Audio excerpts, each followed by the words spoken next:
Bonjour, bon après-midi ou bonsoir à tous et bienvenue dans le podcast de La Niche Aventure. Je suis Claire et je suis ravie de vous retrouver pour un tout nouvel épisode du podcast. Dans la vie, je suis éducatrice comportementaliste canin et créatrice de contenu sur Internet et ma mission, c'est d'aider un maximum de monde à comprendre son chien. Toutes les 2 semaines, je vous partage mes conversations avec des personnes passionnées autour des divers sujets du monde canin. Mes invités viennent raconter à mon micro les expériences et aventures qu'ils ont vécues avec leurs chiens, leurs réussites, leurs plus beaux moments, mais aussi leurs difficultés et les leçons qu'ils en ont tirées. Juste avant de lancer cet épisode, je vous invite, si ce n'est pas déjà fait, à me soutenir financièrement sur Tipeee si vous le souhaitez, ou plus simplement à vous abonner et à laisser 5 étoiles et un commentaire sympa sur l'émission dans votre appli de podcast préféré. Votre soutien m'aide énormément à faire connaître mon travail au plus grand nombre et je vous en remercie. Pour encore plus de découvertes, de conseils et d'inspiration, je vous invite aussi à vous abonner à ma newsletter en barre d'infos de cet épisode.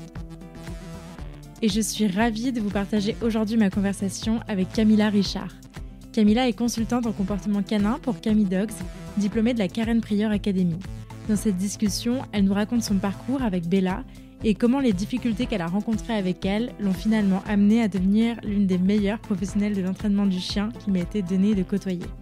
Des bases de l'apprentissage aux erreurs à éviter, en passant par l'apprentissage sans erreur et l'importance d'oser se lancer, vous saurez tout, ou presque, de l'entraînement du chien.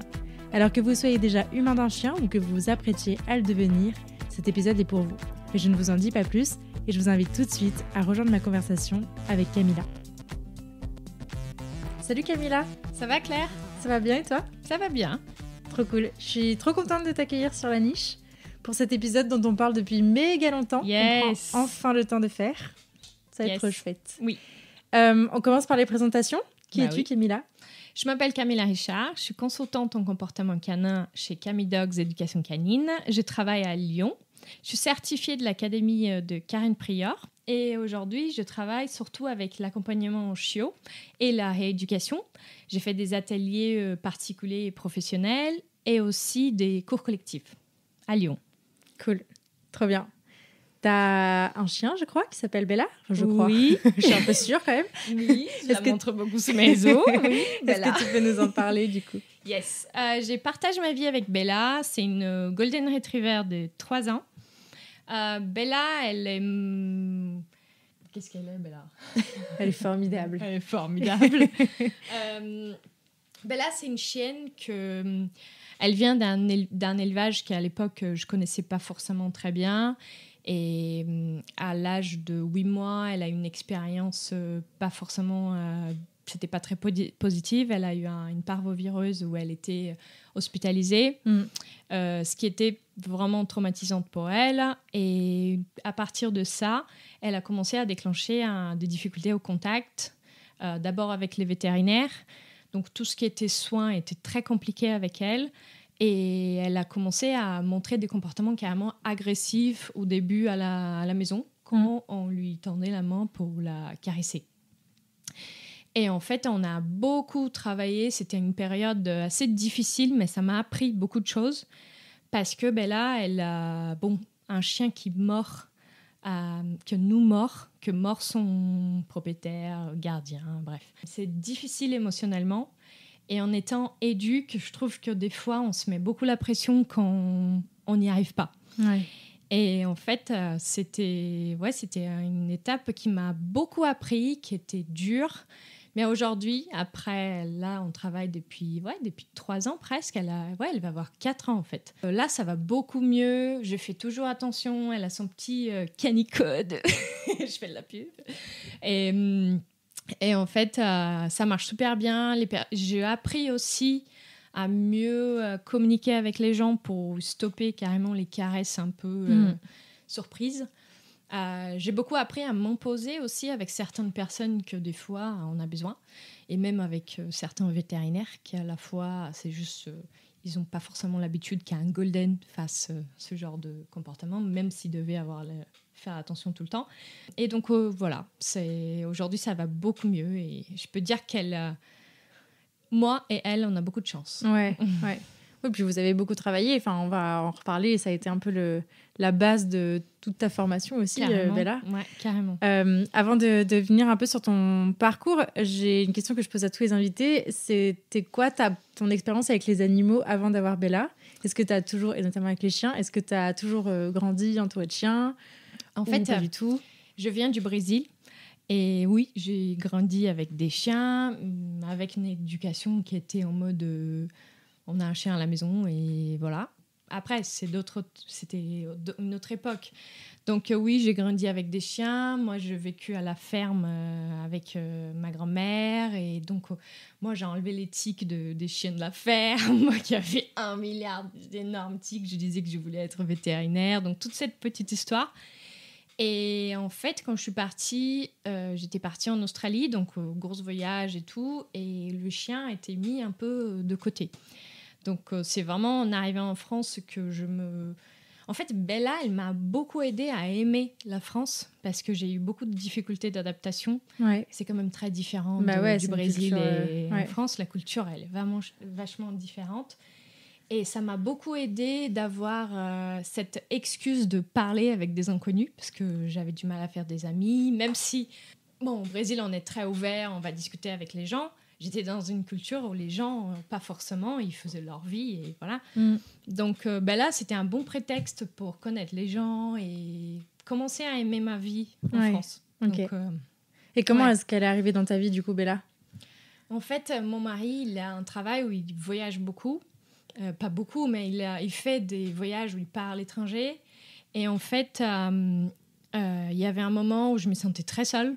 Et je me disais, on a une vie quand même assez stable, on pourrait avoir un chien maintenant.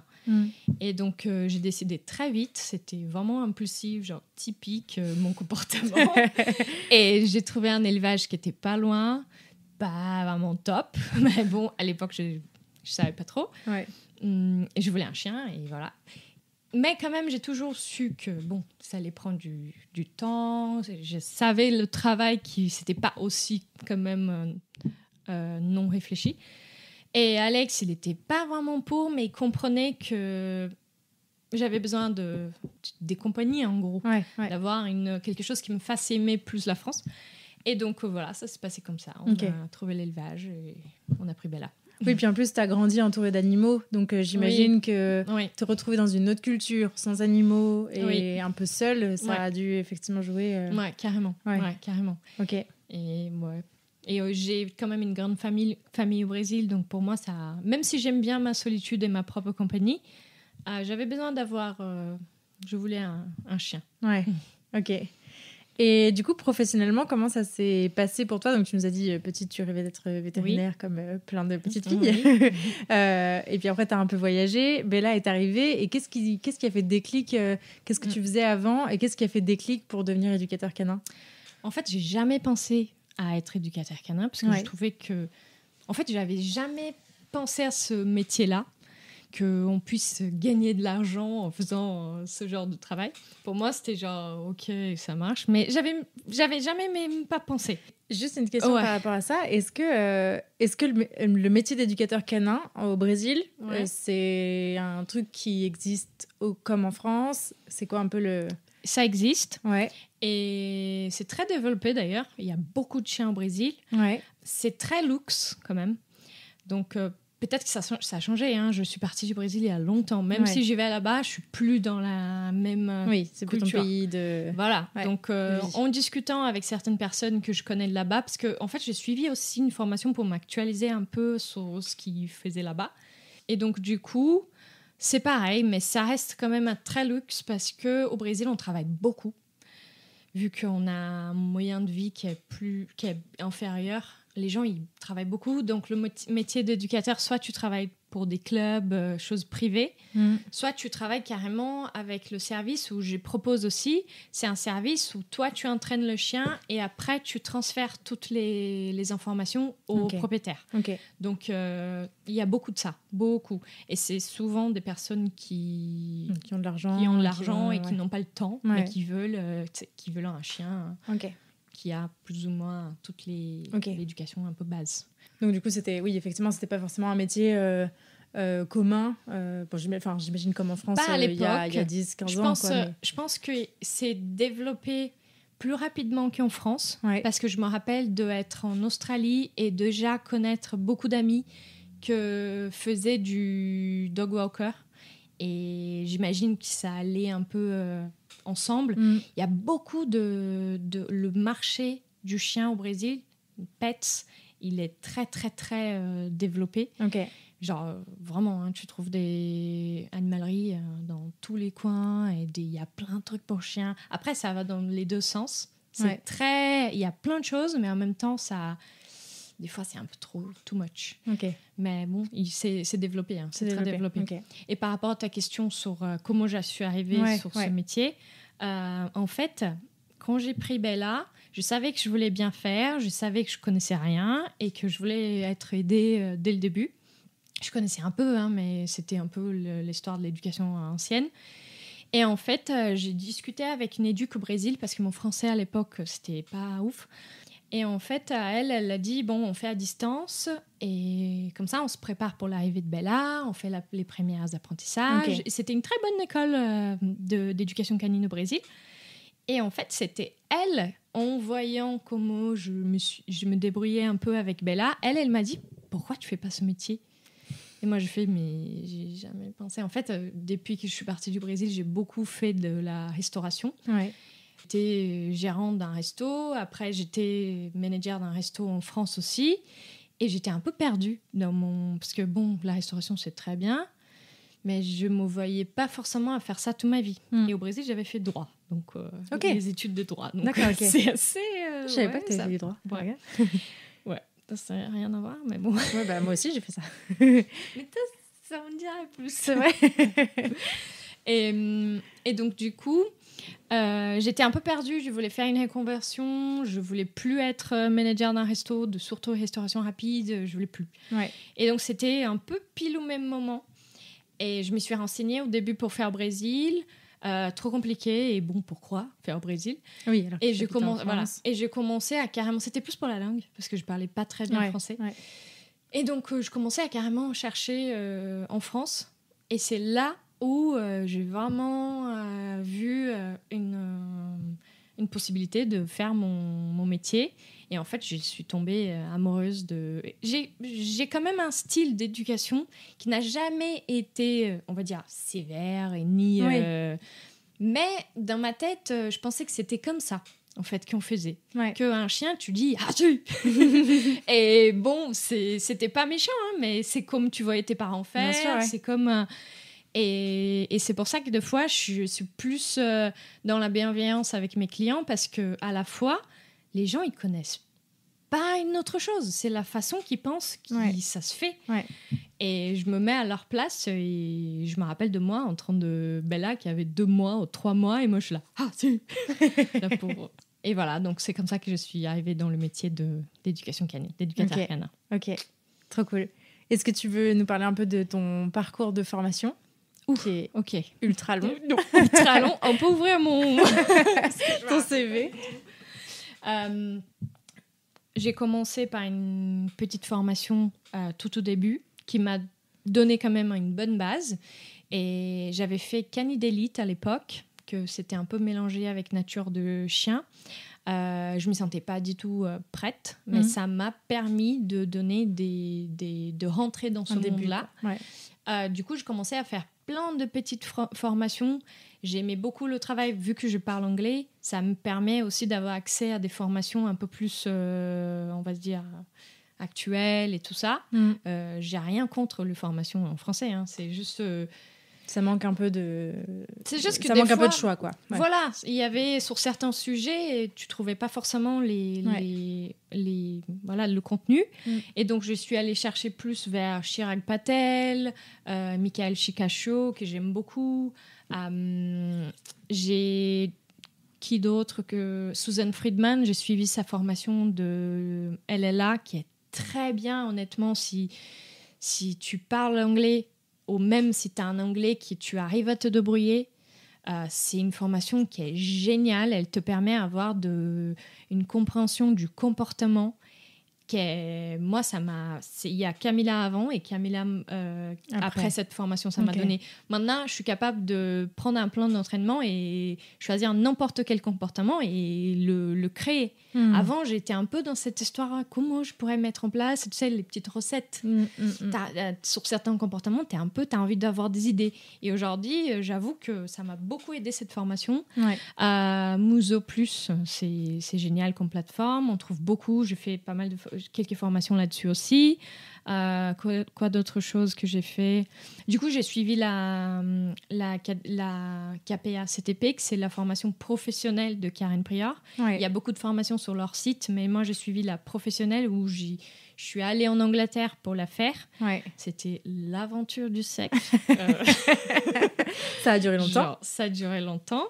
Et surtout, j'allais là-bas, c'était en anglais, même si, j'ai vécu en Australie, j'ai un anglais qui est OK. Quand tu vis déjà dans un pays où on ne parle pas anglais, ton anglais, il reste un peu, comme tu dis, c'est le faire quand il est... Un peu brut. Enfin, un peu... Non. Ouais, il n'est pas très top. Ça te manque un peu des mots et tout. J'arrivais là-bas, il disait « Good morning ». Et moi, j'étais là « Bonjour ». Donc, c'était un bon... Ça coûtait très cher.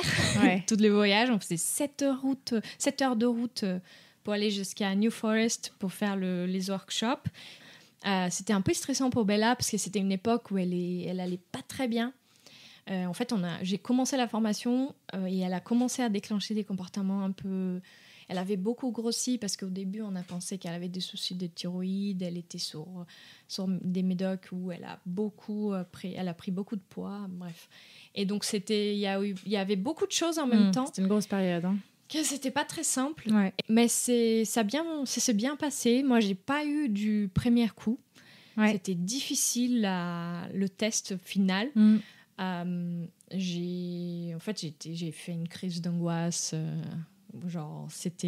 J'étais pas prête. En fait, j'ai pleuré, j'étais mal et tout parce que tout le voyage, l'argent que tu mets sur le truc. Mais j'ai pas eu du premier coup et tant mieux. Parce qu'en fait, ça m'a permis de revoir toutes mes erreurs, d'apprendre. Et c'était top parce que la deuxième fois, je suis allée à fond. En fait, à partir du moment où ils m'ont dit tu peux le faire parce qu'il fallait attendre 3 mois ou quelque chose comme ça, je me suis mis direct, je vais le faire et comme ça, c'est check et c'est bon, je termine. Et en fait, ça s'est super bien passé. J'ai appris beaucoup. J'ai eu une collègue à moi qui m'a beaucoup aidée en échange, une collègue de là-bas qui avait eu du premier coup. Parce que j'étais quand même la personne qui avait moins d'expérience entre mes collègues. D'accord. Donc, il y a quand même pas mal de pression là-dessus. J'étais la plus jeune aussi. Et non, c'était une super expérience. J'ai adoré cette formation. Ça m'a vraiment changé mon niveau de compréhension sur plein de choses, surtout le training, parce que c'est très poussé au niveau training. On apprend vraiment tous les paramètres. C'est cool. Et voilà. Donc aujourd'hui, j'ai fait cette formation. Après, j'ai suivi plein de petites formations aujourd'hui pour un peu, à chaque fois que je m'intéresse sur des sujets. J'aime trop la plateforme Behavior Vets. C'est trop bien. C'est en anglais. Mais ils ont des contenus qui sont géniaux. La plateforme de Grisha, le site. Et actuellement, je commençais une formation sur l'anxiété de séparation parce que c'est un sujet que j'aimerais m'améliorer là-dessus et comprendre un peu mieux.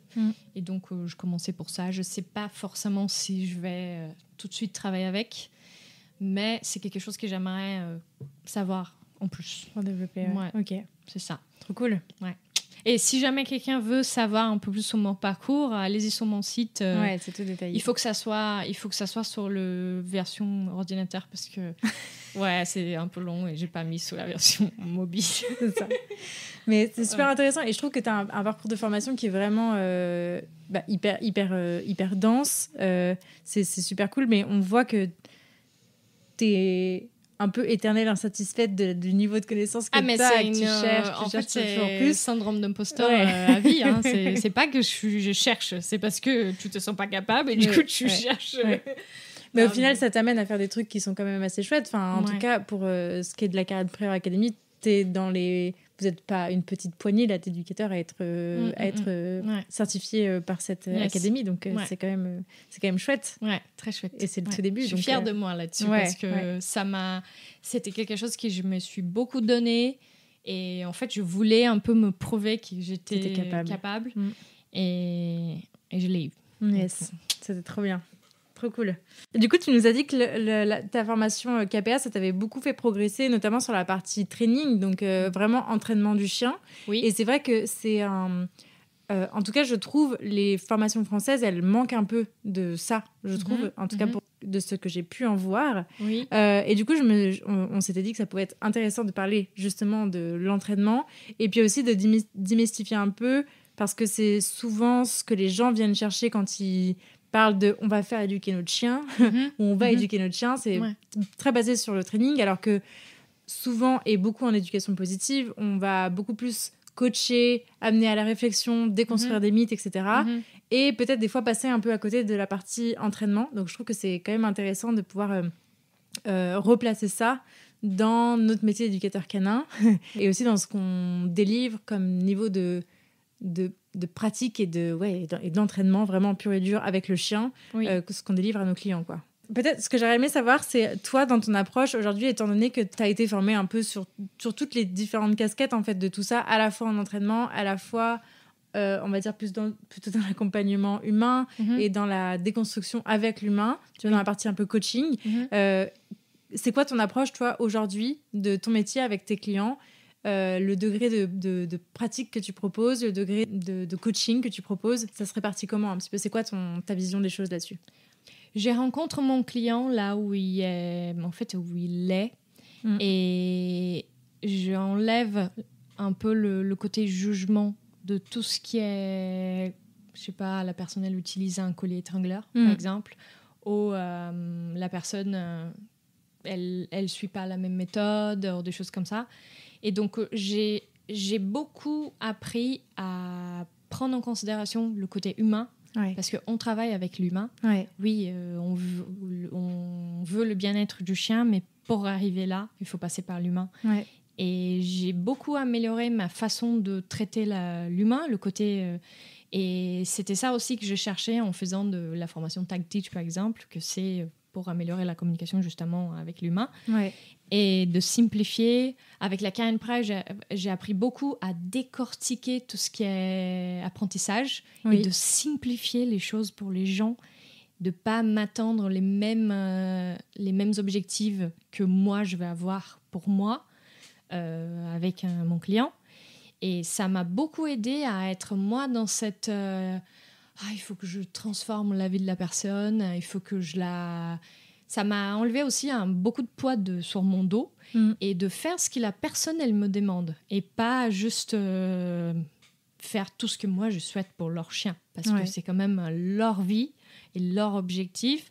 Et ma façon aujourd'hui de travailler, c'est vraiment, je vais plus montrer que c'est possible de faire différemment que arriver et juger la personne. Parce qu'aujourd'hui, je ne crois pas du tout qu'on arrive à changer la façon que quelqu'un a grandi et été éduqué juste parce que tu utilises, je sais pas, juste parce que tu dis que c'est bien en fait, parce que la personne quand tu es en face d'elle, elle va dire c'est qui toi en fait.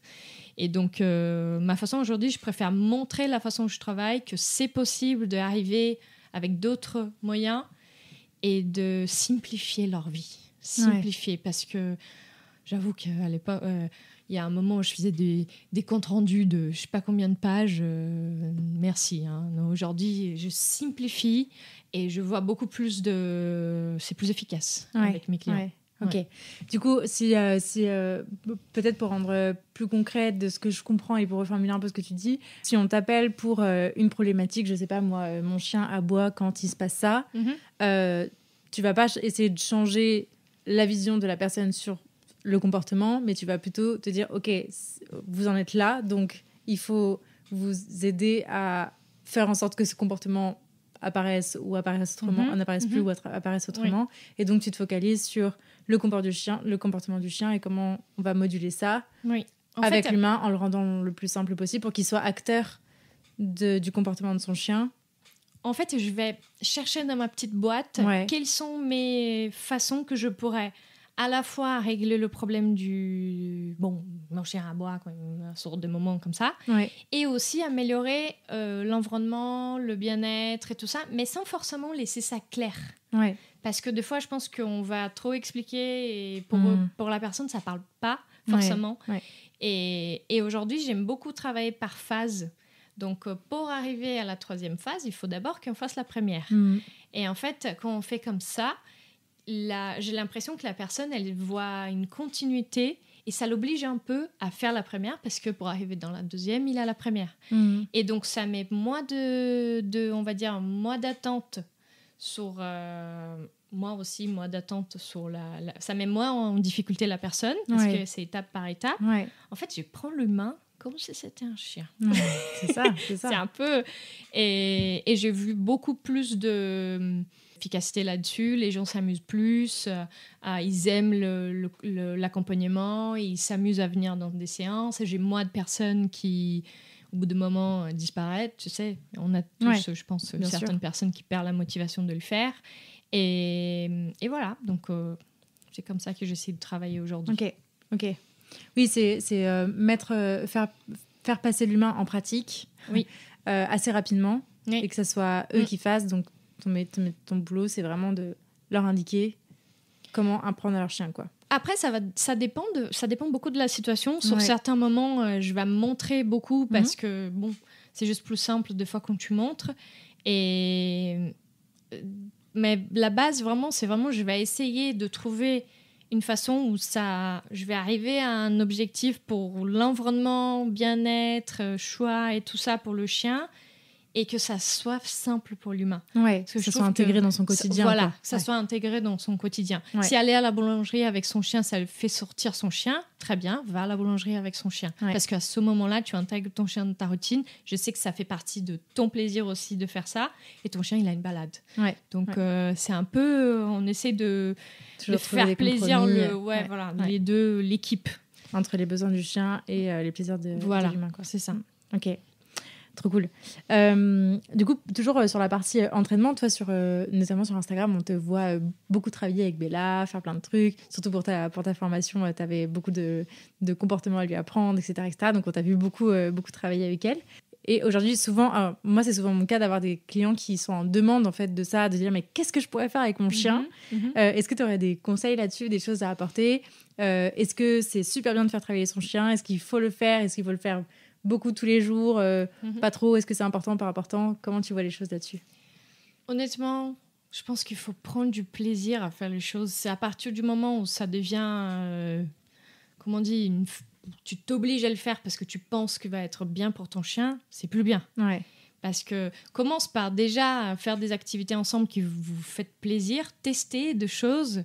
Et si vous vous amusez là-dessus, honnêtement, pourquoi pas, je pense qu'il y a vraiment une ligne entre qu'est-ce qui est une obligation et qu'est-ce que c'est du plaisir. À partir du moment où le training, c'est du plaisir, honnêtement, si ton chien kiffe faire des exercices de tricks, de tout ça, fais avec lui.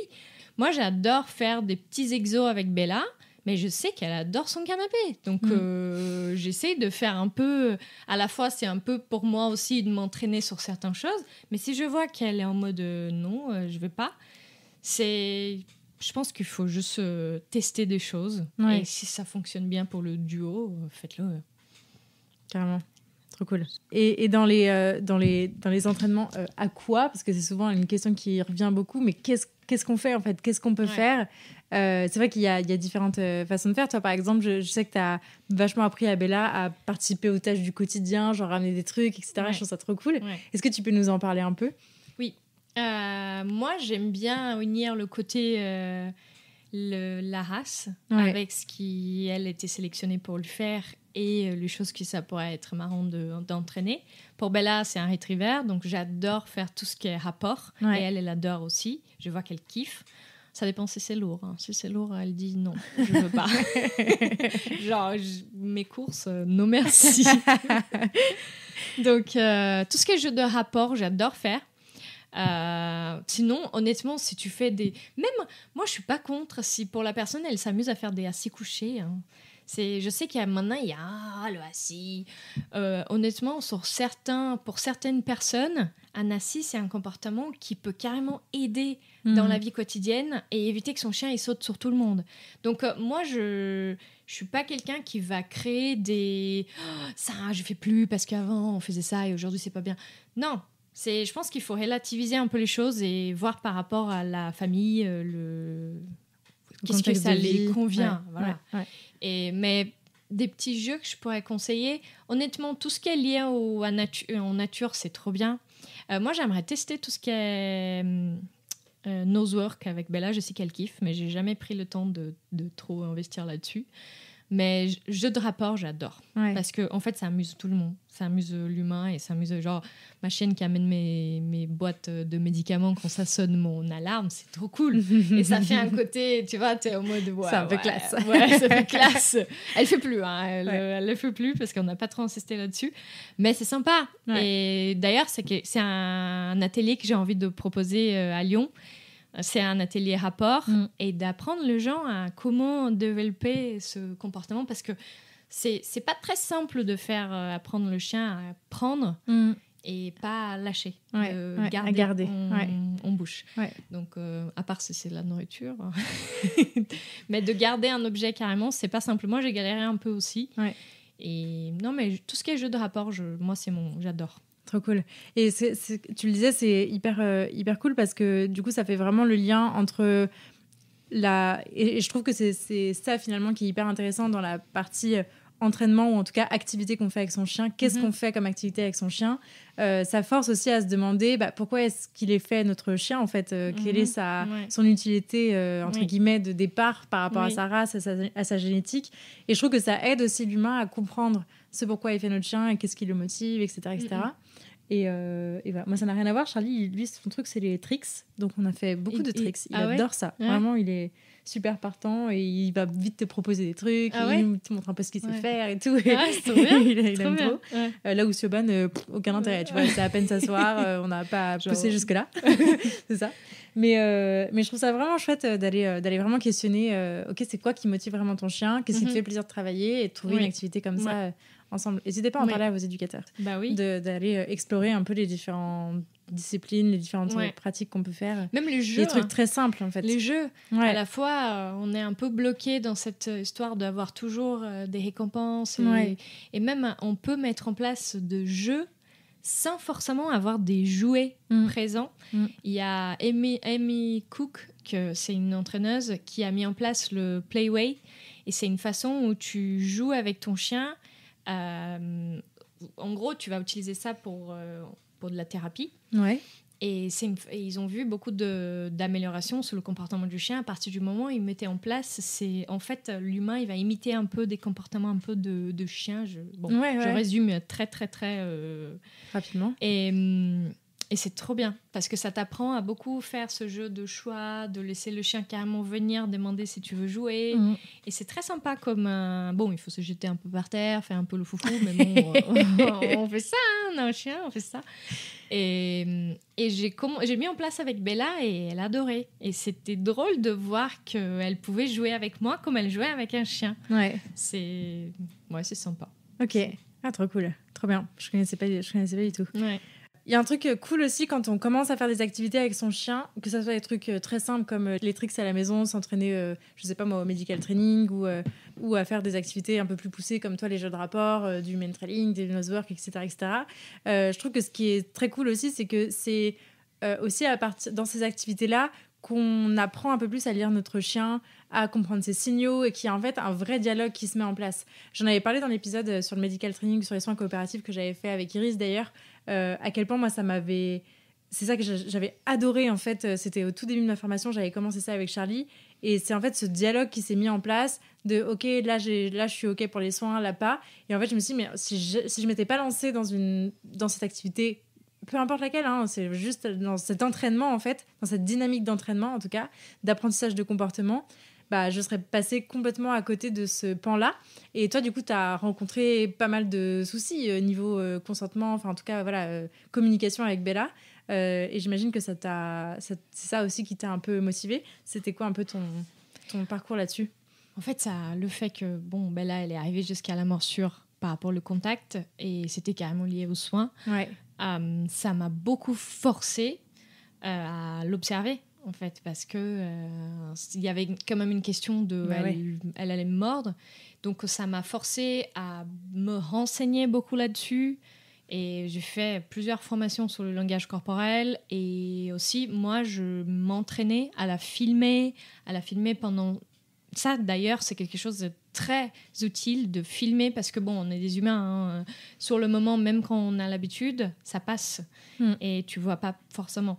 Et on voit pas notre propre comportement non plus. Notre propre, oui, et ceux du chien. Et tout ce qui se passe dans l'environnement, c'est dur de tout maîtriser. Voilà.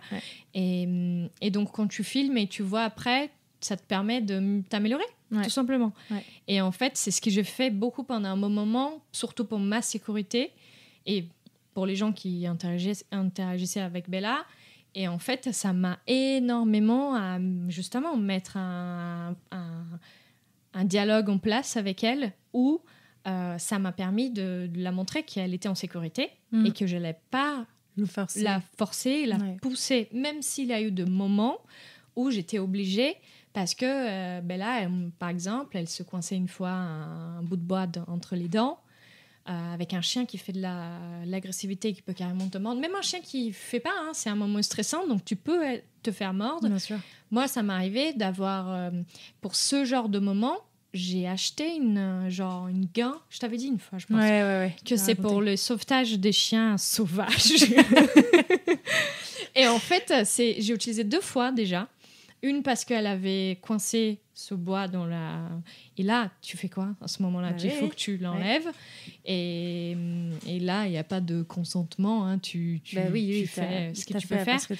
Et en fait, il y avait un autre moment, elle avait mangé un truc par terre. Je pense que c'était des os, un truc comme ça.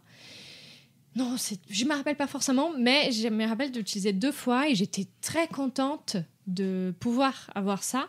Parce que ma chienne, elle nous mordait quand même assez... c'était sévère. Hein. Et donc, voilà. Donc, ça m'a... Apprendre à lire ces signaux, c'était extrêmement important.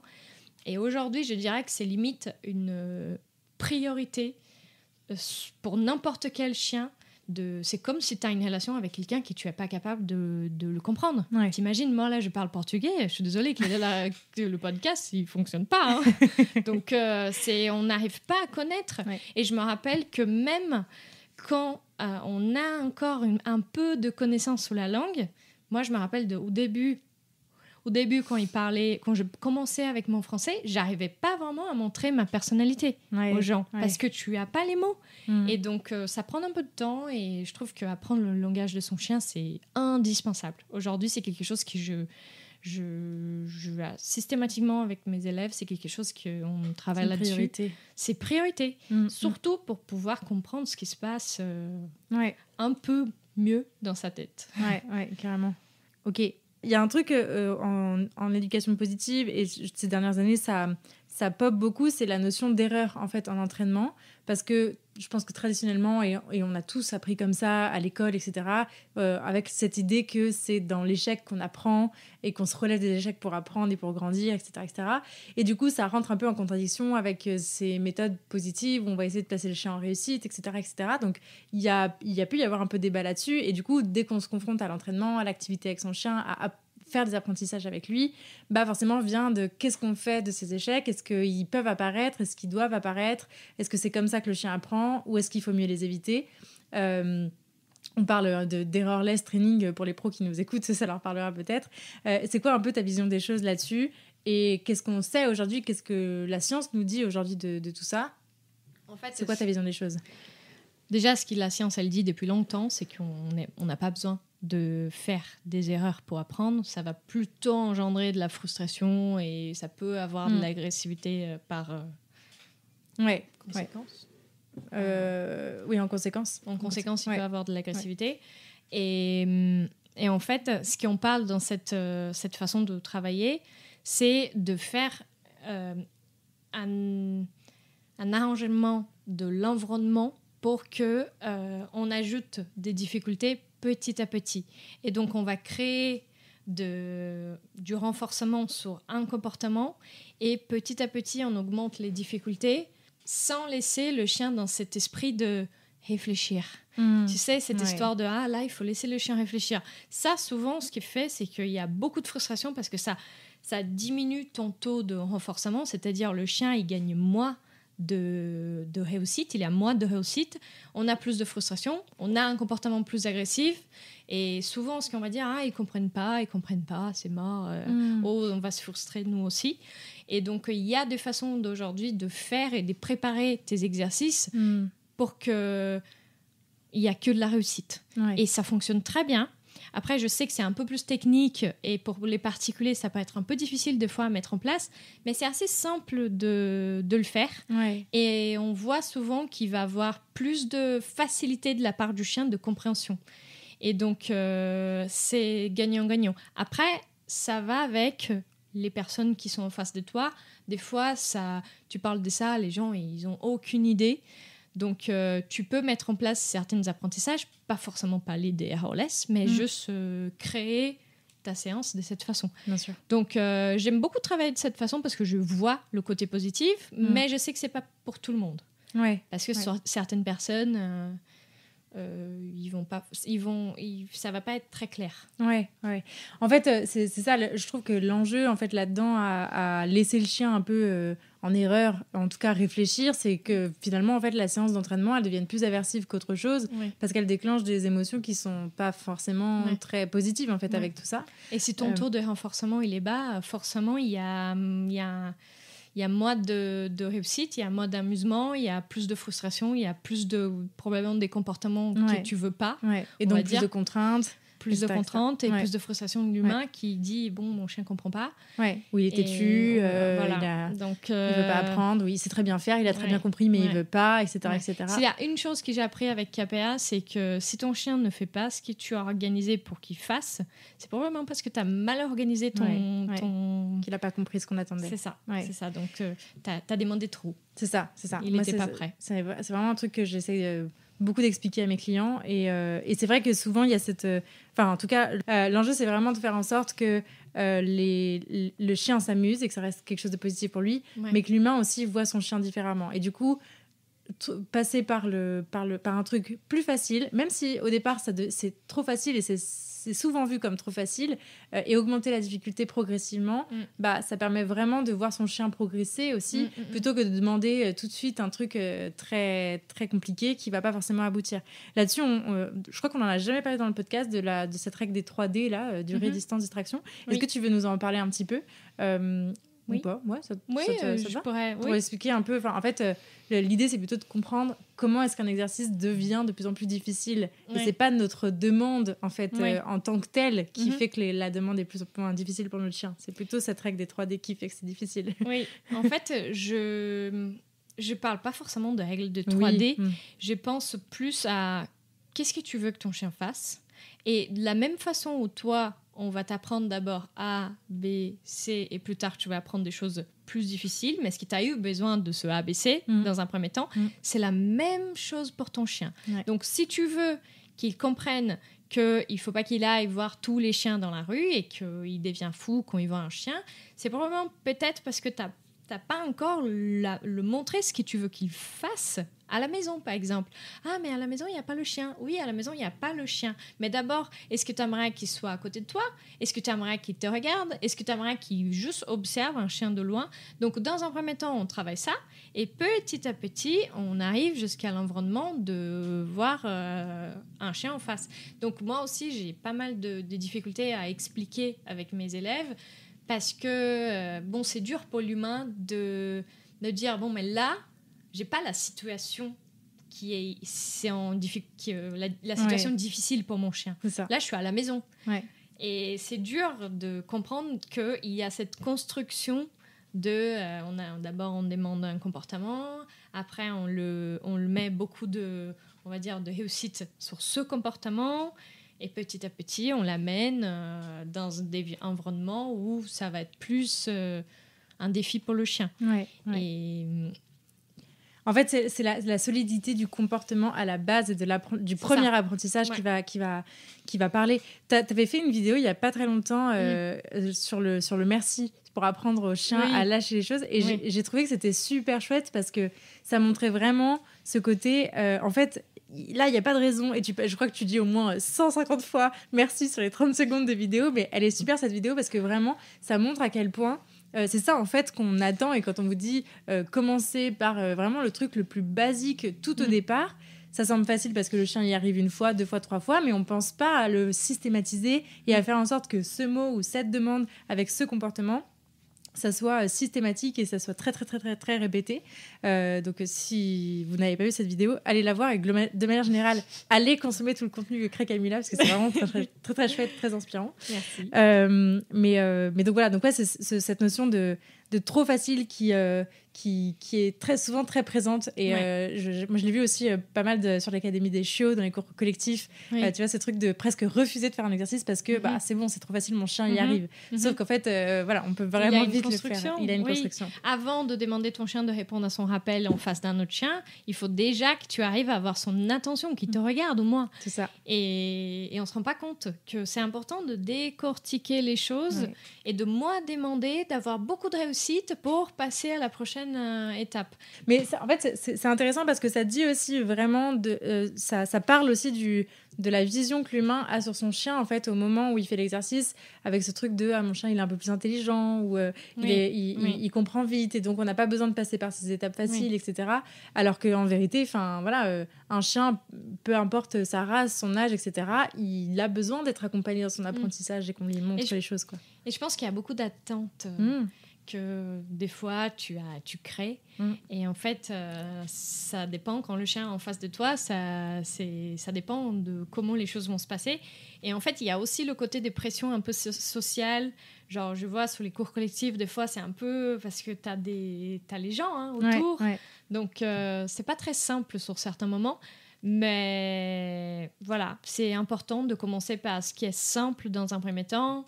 Moi je dis toujours d'abord à la maison, et petit à petit on passe les étapes et créer quelque chose de progressif, et c'est pas parce que ça marche aujourd'hui que si tu arrêtes.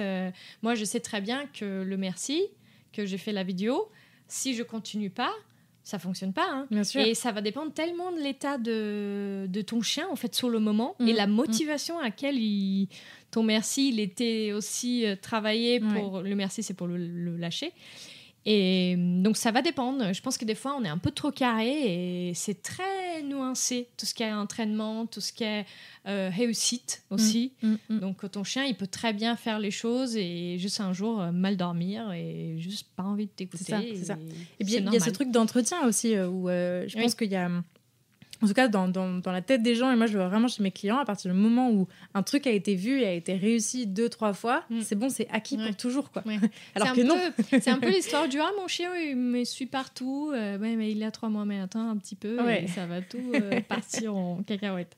Donc il faut pas prendre les choses trop c'est une construction, honnêtement. C'est une construction, et si on arrête de le faire, forcément on perd un peu en réussite. Et c'est normal.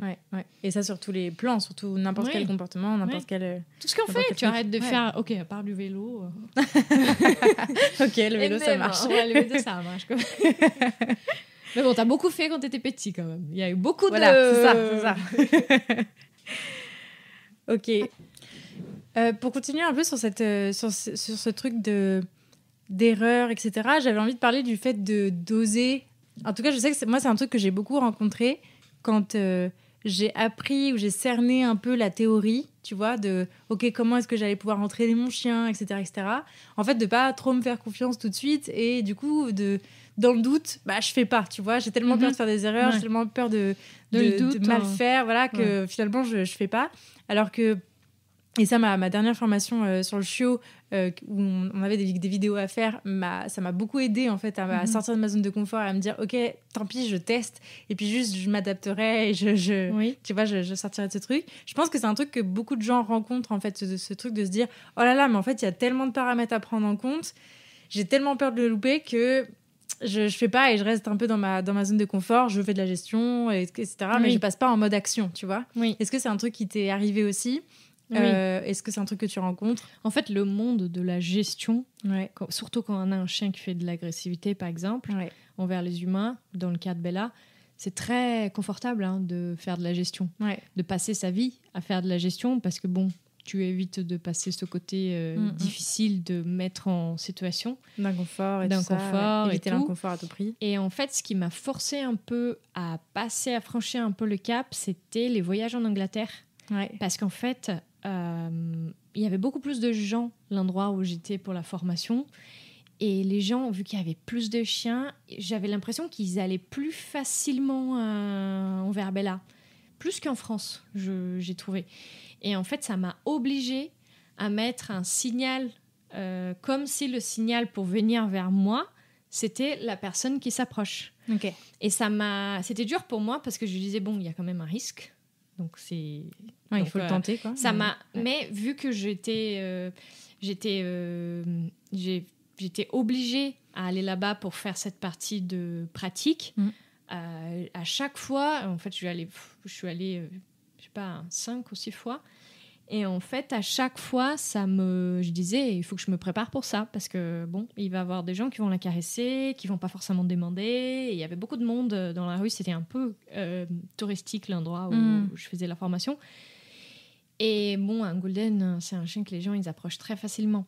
Et ça, c'était difficile pour Bella. Et en fait, du départ, j'étais en mode, ok, je la désensibilise pas du tout, je la fais éviter.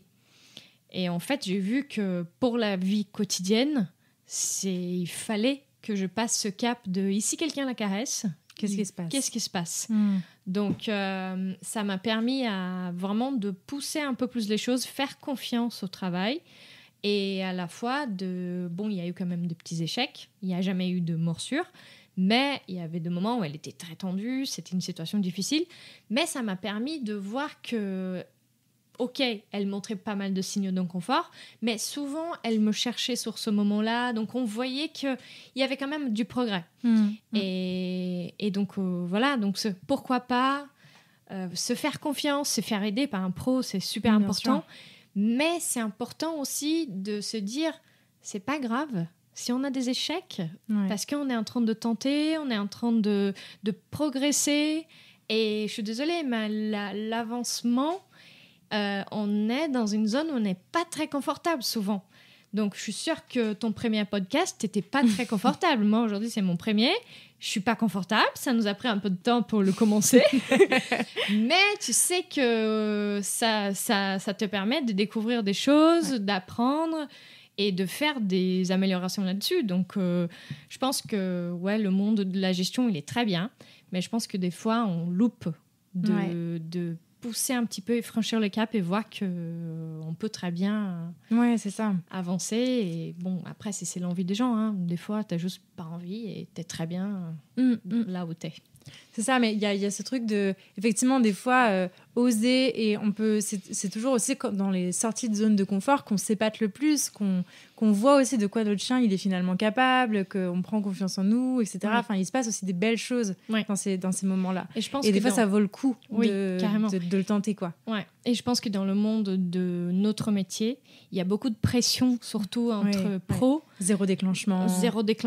Ah non, ton chien il frustre, signaux d'apaisement. Et en fait, les choses sont beaucoup prises à cœur. Et en fait, ça se passe pas comme ça. Le progrès, même quand tu es un très bon professionnel, pour que tu puisses mettre en place les choses, et tu vas tester certaines choses qui vont être un échec et que probablement ça va pas être montré parce qu'on montre souvent le résultat final. Mais le progrès, il est comme ça. Ça fait partie de l'apprentissage, elle est comme ça. Et donc, je vois dans le métier d'éducateur canin aujourd'hui, surtout le côté bienveillant, il y a une pression entre professionnels qui des fois est anxiogène, énormément, que t'es bloques et genre les réseaux par exemple et ça bloque des gens qui peuvent être des très bons professionnels à vraiment se pousser à faire des choses différentes parce qu'il y a toutes ces petites règles. Moi, j'ai eu quelqu'un qui a commenté sur une vidéo à moi que Bella fait des signaux d'apaisement. Ça m'a un peu... oui, je vois très bien qu'elle fait et ça communique et c'est normal. Et en fait, un chien, quand on est en train d'interagir avec, ça va jamais être 100% positif. Et à la fois, tu peux très bien penser que c'est des signaux d'apaisement, on va dire. Et en fait, pas du tout. Mais oui. Souvent, un léchage de truffe, ça peut être 1000 choses et pas un signe d'apaisement. Donc, je trouve que ce qu'on voit dans les réseaux, des fois, on est vite dans ce côté de mais ça, c'est pas bon, ça, c'est pas bien. Et il y a ça beaucoup peut de jugement. créer... il y a beaucoup de jugement. Mais bon, il faut juste c'est ça. se rappeler de ce que tu fais. Notre métier, il est très... je pense qu'il aide beaucoup de gens. Et il ne faut pas oublier qu'on n'est pas en train de maltraiter des chiens. Il ne faut pas oublier qu'en fait, on essaye de faire notre mieux et l'échec, ça fait partie de ça. C'est comme ça. Oui, et puis voilà, ce qui compte, c'est le retour à un état émotionnel bien, à un état émotionnel normal et calme. Et effectivement, le but, surtout quand on parle de réactivité, cet objectif de 0 déclenchement, je sais qu'il m'a été mais d'une lourdeur incroyable au début de ma pratique. Et puis même ça mettait même en question ce truc de est-ce que je prends des chiens réactifs ou pas du tout. Et en même temps, on nous appelle beaucoup pour ça, en fait, on va pas se mentir. Le grognement, pour moi, c'était... Ah ouais. Et en fait, alors que le grognement, c'est une communication. C'est ça. C'est un feedback, c'est une communication, c'est... Je me rappelle que, quand Bella, elle me grognait, à chaque fois qu'on faisait des exercices et tout ça, j'étais là, quel échec, je me prenais hyper dur. Et en fait, je me rappelle, moi, j'avais une pro qui m'a aidée au début, justement, parce que le côté émotionnel de travailler avec son chien, c'est dur. J'ai eu une personne qui m'a dit, t'es incapable de travailler avec ton chien et t'es professionnel. Et ça fait mal. Ça fait très mal, parce que c'est quelque chose que... C'est dur quand tu fais ça. Mais heureusement, j'ai toujours su que c'est très bien de faire ce qu'on fait et de chercher de l'aide, parce qu'on se connaît et on sait très bien ce qu'on est, nos limites. Et donc, à l'époque, je cherchais quelqu'un pour m'aider avec Bella et elle me disait, Camilla, c'est de la communication. Tant mieux qu'elle te grogne. Et à l'époque, on avait moins d'infos. Et voilà, donc c'était dur pour moi ce moment-là. Et c'est les pressions qu'on met un peu, cette histoire de... Sur le sans échec. Sans échec. Voilà. Et qu'est-ce que c'est un échec, parce que ça, c'est pas un échec. En fait, c'est de la communication. Donc, ça fait partie de... Ça te donne une info. Ça te permet de faire différemment. Et c'est pas très grave. Donc, ça nous permet de nous améliorer. Top. On peut passer à la partie conseil. Qu'est-ce que tu conseillerais à des humains qui viennent d'avoir un chien, qu'ils soient chieux ou pas, comme premiers apprentissages à mettre en place? C'est quoi un peu, toi, les premiers trucs que tu entraînes? Que j'entraîne? Ou que tu conseilles de mettre en place? Honnêtement, d'abord, on va souffler un bon coup, parce qu'avoir un chiot, c'est chaud, hein. C'est pas simple, hein. Donc, c'est très fatigant. Je prendrais une chose à la fois. Un bon professionnel à côté de toi que prend aussi en considération la fatigue que tu vas avoir, c'est sortir ton chien à chaque 2 heures, c'est dur. Et même, des fois, j'ai dit, écoute, si c'est pas grave pour toi que ton chien prend un peu plus de temps pour apprendre la propreté, moi, je sais très bien que je voulais pas me réveiller au milieu de la nuit. Donc, je me suis dit, oui, ça va pousser l'apprentissage un peu plus loin, mais je veux pas compromettre mon sommeil. Je voulais bien dormir. Et donc, voilà. Qu'est-ce que toi, tu veux, en fait? Moi, j'ai dit souvent à mes clients, mais qu'est-ce que c'est important pour toi, pour ta vie de tous les jours? Est-ce que c'est une très, très, très haute priorité que ton chien soit propre vite? Ok, le chemin, il est un peu douloureux, hein, donc on peut y aller, hein, mais ça va être comme ça. Donc, honnêtement, au début, c'est souffler un bon coup, prendre les choses petit à petit. Il y a énormément, même pour nous professionnels, quand on prend un cas de chaud, on est un peu perdu parce qu'il y a tellement beaucoup de choses. Je me rappelle en début de Cammy Dogs, c'est dur au début avec les chiots parce que tu te dis, waouh, il y a beaucoup de choses à prendre. Donc, qu'est-ce qu'on va prioriser? Qu'est-ce qu'on va faire d'abord? Et aller par étapes. Honnêtement, déjà, tout ce qui est l'environnement, genre sécuriser ton environnement pour que ça soit un environnement où ton chiot il peut vivre tranquillement. Savoir quelles sont les règles de ta maison.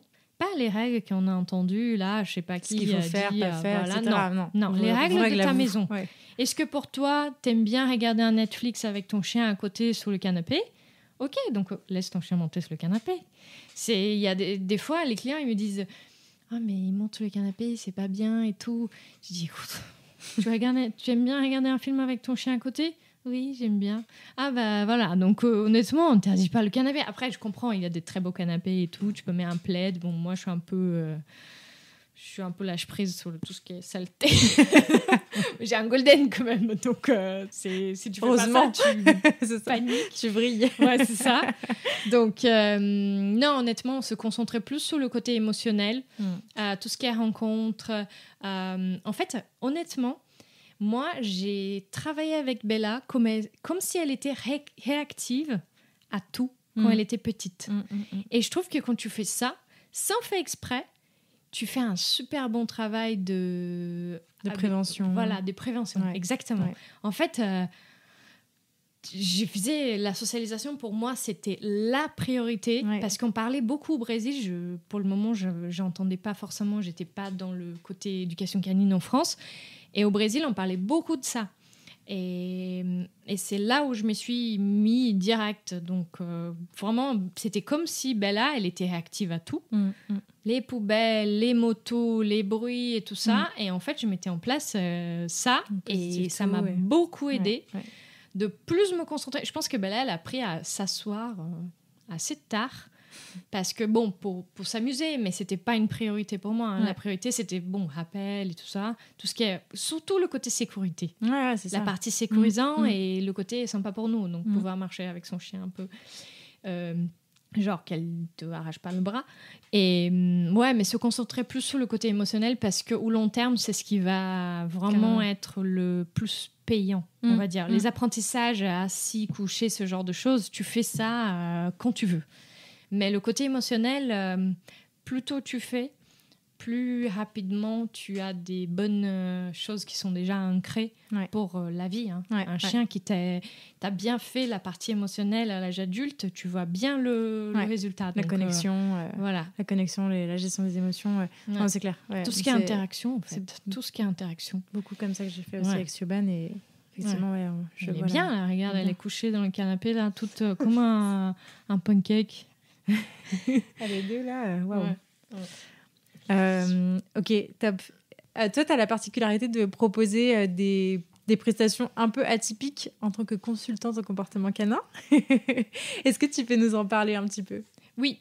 En fait, là, je vais lancer un programme... Ok, vous allez me trouver un peu folle, mais je vais lancer un programme pour des chiens réactifs.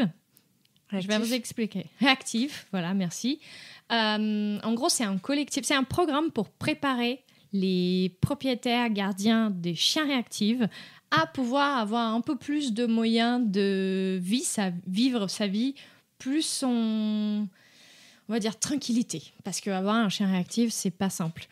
Et donc, du coup, c'est un programme de 6 semaines où il aura des séances sans chien et des séances avec chien dans un environnement très contrôlé, très grand, et chaque chien va avoir sa petite station. Donc, en fait, il y a plein d'apprentissages. Pendant un bon moment, les chiens, ils ne se retrouvent pas. Bien évidemment, c'est pour des cas où la réactivité, elle ne déclenche pas super loin. Donc, c'est moi, en fait, qui va sélectionner un peu les élèves adaptés à ce genre de programme. Mais le but, c'est vraiment travailler tout ce qui est commencer par une théorie, travailler un peu les mécaniques et gestion de tout ce qui est la laisse, la longe, récompense, tout ce qui est comportement de quotidien qu'on peut utiliser pour aider le chien à mieux vivre dans son quotidien, surtout en ville. Et l'idée, c'est de vraiment aider les gens à partager avec d'autres personnes, à rencontrer d'autres personnes qui ont des difficultés. Surtout parce que quand on a un chien réactif, c'est dur. On est vite très isolé. Et ça, voilà, je lance. C'est inspiré par Emma Parsons de Click to Calm et Leslie McDavid. Donc, je mélangeais un petit peu. C'est quelque chose que ça se fait déjà. C'est des petits groupes. Donc, des groupes de 4 élèves. Moi, je ne me voyais pas faire plus que ça. On fait d'abord, dans un premier temps, un bilan, consulte avec le veto pour voir si tout est OK. Et après, il y a toutes les mesures de sécurité et blablabla. Donc, mais si vous êtes intéressé, sur mon site, il y a plus d'infos. Et aussi, vous pouvez toujours venir me parler sur @camudogs.fr. Ouais. Donc, c'est un programme spécialisé. Spécialisé pour des chiens, pour des humains surtout, parce que c'est une préparation très avec les humains et un peu de désensibilisation avec les chiens. Mais c'est surtout une préparation avec tout ce qui est gestion et tout ça. Donc, c'est pour les gens qui veulent vraiment s'engager et qui veulent avoir un peu plus de tranquillité pour leur quotidien, avoir d'autres options des exercices, quelque chose un peu plus motivant de voir d'autres personnes. De gagner en compétences par rapport à ça. Exactement. Comprendre un peu plus la théorie aussi, les mécaniques, tout ce qui est gestion et tout ça. Et donc, j'ai uni un peu mon côté training et tout ce qui est connaissance sur la partie comportement. Et voilà, donc je propose ce programme à partir d'avril. Et voilà. L'idée aussi, c'est de pouvoir aussi faire des petits ateliers à Lyon, sur place, dans un endroit, un local. Et des ateliers clicker training, parce que Karen Prior, c'est quand même le truc du clicker training. Toute ma formation, elle était à fond sur ça. Donc, de proposer de tout ce qui est partie clicker training, jeux de rapport, des petits ateliers de genre 1 heure, 2 heures, avec des pros ou pas pros. C'est ouvert à les personnes qui souhaitent s'amuser avec leur chien et passer un bon moment. Et petit à petit, je vais mettre toutes les infos sur mon Insta. Ok, trop cool. L'école des chiots, tu peux en parler ? Et donc, du coup, pour continuer sur le côté collectif, pour les chiots, maintenant, c'est pas forcément l'école du chiot, mais je partage entre débutants et intermédiaires. Pour justement, parce que des fois, t'as un chiot qui a, je sais pas, 7 mois, mais t'as pas fait aucun apprentissage. Donc, l'idée, c'est de partager un peu ce côté débutant et intermédiaire. Et pour les chiots, je vais plus faire du collectif le week-end. Et voilà. Donc, à Lyon. Saint-Genis-Laval, c'est le local. Et là, on va à fond dans tout ce qui est atelier collectif, parce que c'est ce que j'aime faire. Et je vois que les gens, ils s'amusent bien et c'est sympa. Ouais, ok. Et puis, on a des bonnes progressions aussi. Oui, carrément, de ça. Carrément. Très. Pour les chiots, pour moi, c'est vraiment le collectif. Je trouve qu'il y a un côté... le progrès, il est rapide. Et en fait, tu mets en place des apprentissages où les gens, des fois, ils vont pas avoir forcément l'opportunité. Et après, ça passe beaucoup de temps où à chaque fois que tu rencontres un chien, c'est dans la rue. Ça tire pour aller vers le chiot. Toi, tu as envie de faire un peu les connaissances parce que t'as un chiot et tu as envie qu'il voit d'autres chiens. Et c'est dur d'avoir cette opportunité d'avoir tous dans le même endroit et que ça soit un peu carré. Donc, c'est supervisé. Supervisé. Et, donc, c'est sympa. Ouais, carrément. Ouais. Je ferai un épisode bientôt sur mon retour sur l'école du chiot et tout ce que ça apporte. Je pense qu'il y a beaucoup à dire là-dessus. Carrément. On n'est pas beaucoup à le faire. Oui, exact. Ok, trop cool. Est-ce qu'il y a des ressources que tu aimerais partager sur le sujet de l'entraînement ou pas ? Honnêtement, j'aime beaucoup tout ce qu'il y a sur le site de KPA, j'aime bien. Après, j'avoue, je partage pas forcément de ressources parce que souvent je vais regarder en anglais et je trouve que des fois ça peut bloquer un peu les gens et dire dommage, je n'arrive pas à parler anglais. Et sinon, Muso Plus, honnêtement, j'aime bien. Il y a beaucoup d'informations là-dessus. Aujourd'hui, je pense qu'un des plateformes en français, qu'il y a des très bonnes ressources et très bons professionnels, c'est Muso Plus. Ok, top. À qui est-ce que tu aimerais entendre au micro de la Niche Aventure ? Qu'est-ce que j'aimerais entendre ? À qui tu passerais le micro ? Je passerais le micro à Lola Comportement. J'aime beaucoup son contenu. J'aime beaucoup sa façon de travailler. Et je pense c'est quelqu'un qui pourrait apporter beaucoup à ton podcast aussi, parce que ça serait intéressant de l'écouter. Ok, trop bien. Je note. Trop cool. Bon, bah super. Et du coup, pour finir, où est-ce qu'on peut rediriger les auditeurs qui souhaiteraient découvrir ton travail, peut-être te découvrir, te suivre, etc. Sur Insta, CamiDogsFR, et sur mon site. J'utilise pas trop Facebook, j'avoue, je le laisse un peu abandonné. Ouais. Mais Insta, honnêtement, c'est ce que j'utilise le plus. Des fois trop. Mais bon, j'aime bien. Et bon, voilà. Et ouais, sur Insta, vous pouvez me trouver facilement CamiDogsFR, et sur mon site internet camidogs.fr. Ok, trop cool. Bon, c'était un plaisir. Top. Bah ouais, c'était trop bien. Ouais. Et si tu veux une autre fois, je peux revenir. Hein. T'inquiète, maintenant j'ai bien aimé. Hein. Tu maîtrises, c'est bon. Je maîtrise. Trop cool. Ouais, grand plaisir, on trouvera ça. Très bien. Merci Claire. Trop cool. Merci beaucoup Camilla. À bientôt. À bientôt. Merci beaucoup de vous être rejoint à ma conversation avec Camilla et de l'avoir écouté jusqu'au bout. J'espère que ce nouvel épisode vous a plu, et si c'est le cas, je vous invite à en parler autour de vous et à le partager sur les réseaux sociaux en nous taguant @CamiDogsFR et @LaNicheAventure. Pour enrichir votre écoute, ne rien rater des prochaines sorties et pourquoi pas vous faire accompagner dans l'éducation de votre chien, n'hésitez pas à visiter mon site, à vous abonner à la newsletter et à me rejoindre sur les réseaux sociaux. D'ici là, prenez soin d'eux, prenez soin de vous et je vous dis à la prochaine!